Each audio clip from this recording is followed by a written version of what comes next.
मुझसे लोग हमेशा पूछते हैं कि भारत की सिविलाइजेशन के बारे में आपका क्या कहना है, ये एंशिएंट सिविलाइजेशन है या नया सिविलाइजेशन है? मेरे हिसाब से it is an ancient civilization at an advance stage of DK.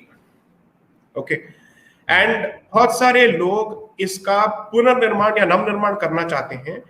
Navnirman का इस्तेमाल जब भी होता है, इसका मतलब ये है कि आप अतीत से जो आपका रिश्ता है उसको पूरी तरह से तोड़ना चाहते हैं।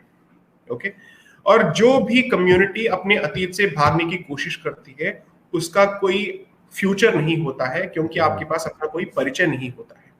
और ये बेसिक चीजें जो हैं इसको कैसे एड्रेस किया जाता है, मैं आपको सिंपल सॉल्यूशंस के बेसिस पे आपको बता देता हूं, बिकॉज हमने प्रॉब्लम का विश्लेषण तो 2 एपिसोड में कर लिया है। So let me just offer a couple of solutions. Point number 1, as I said, education system should be improved। जो नेशनल एजुकेशन पॉलिसी निकला था कस्तूरी रंगन कमेटी से, मैं जिन ऑर्गेनाइजेशन से जुड़ा हूं मैंने उनके द्वारा एक रिप्रेजेंटेशन भी भेजा that this reviewed education policy is also fundamentally problematic।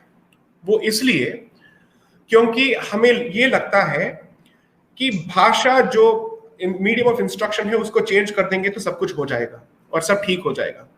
Content तो वही रहेगा, और आप उसी एंग्लिसाइज्ड कंटेंट को अगर आपने मातृभाषा में पढ़ाया तो उसका तो असर और भी गहरा पड़ेगा और भी बुरा होगा, क्योंकि आदमी अपने मातृभाषा में किसी और के हिस्ट्री को अपने अंदर वो कंज्यूम कर रहा है। ओके, सो सिर्फ लैंग्वेज को बदलने से कुछ नहीं होगा, कंटेंट को बदलना जरूरी है। एंड भारत के एजुकेशनल सिस्टम्स में, जो इंडिक नॉलेज सिस्टम्स के नाम से जाना जाता है, आध्यात्म का इतना बड़ा महत्व है, इतना बड़ा रोल है दैट स्कूल्स में जो बच्चे निकलते थे या फिर पाठशालाओं से जो बच्चे निकलते थे वो स्पिरिचुअलिटी के बारे में जानते थे जितना आज के एडल्ट्स नहीं जानते हैं, क्योंकि it is a value based education, it is not utilitarian education. काम के लिए या फिर रोजी रोटी के लिए इसको माना नहीं जाता था, ये एक धर्म माना जाता है, क्योंकि दिस इज कार्य धर्म, दिस इज वृत्ति धर्म। Okay, if that is the basis then the entire format of the education system must change. Language policies आपको बदलना पड़ेगा, जहां पे English proficiency is not the same as making it the medium of instruction. ऐसे इतने countries हैं जहां पे लोग अच्छी खासी अंग्रेजी बोल लेते हैं, लेकिन जब ये पढ़ते हैं तो उनका मीडियम ऑफ इंस्ट्रक्शन उनका मदर टंग होता है। तो जो 3 टायर सिस्टम राजा जी ने एक्चुअली प्रपोज किया था, mother tongue, Sanskrit and then if you wish to learn any foreign language, ये आप पे छोड़ा जाना चाहिए। अगर मुझे किसी भी अंग्रेज देश में काम नहीं करना है और मैं फ्रांस में जाना चाहता हूँ या जर्मनी में जाना चाहता हूँ, तो मैं अंग्रेजी क्यों सीखूं? What is the point? Do we see a Frenchman speaking in English? No, वो उसको शर्म की बात मानता है। आप उससे जाके कहिए कि आप अंग्रेजी में बात करें, वो बात नहीं करेंगे।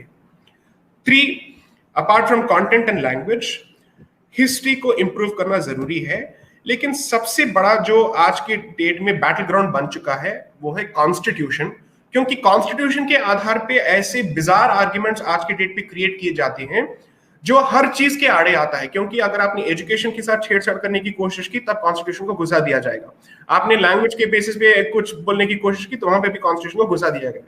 So the point is, constitution अब अपने आप में एक रिलीजियस किताब बन चुका है। कॉन्स्टिट्यूशन सिर्फ एक जरिया है, एक माध्यम है, वो ना गीता है, ना बाइबल है, ना कुरान तो कभी हो ही सकता है। ओके, देयरफॉर इस डॉक्यूमेंट को जितना महत्व देना चाहिए उतना ही देना चाहिए। संस्कृति और संविधान के बीच में अगर मुझे चुनाव करना पड़ा, वकील होने के बावजूद मैं कहूंगा कि संविधान का काम संस्कृति को बचाना है, उल्टा नहीं हो सकता है। ओके, सो कॉन्स्टिट्यूशन और सिविलाइजेशन के बीच का जो रिश्ता है, अगर हमने उसको ठीक नहीं किया तो कॉन्स्टिट्यूशन आपके संस्कृति को बचाने के जगह उल्टा काम करेगा, जो आज हो रहा है।